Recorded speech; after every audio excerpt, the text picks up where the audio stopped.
Welcome back to Math Dogs. If you're new to the channel, please comment, like, and subscribe.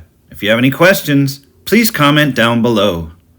Problem number 1 says find the area of a circle that has a diameter of 15 inches, and we're going to use 3.14 as the approximation for pi. So I can draw a picture to help us visualize. I have a circle with a center, and the diameter runs through the center from edge to edge, and that is 15 inches. The area formula for a circle is area equals pi times the radius squared.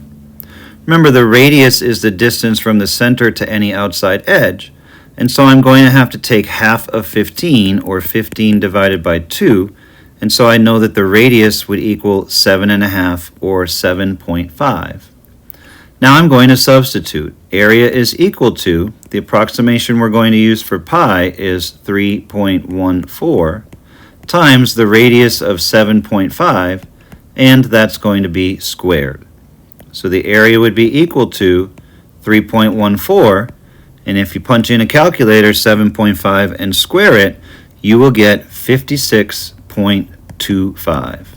Last step, I'm going to multiply 3.14 times 56.25, and I would find the area of this circle is 176.625 square inches.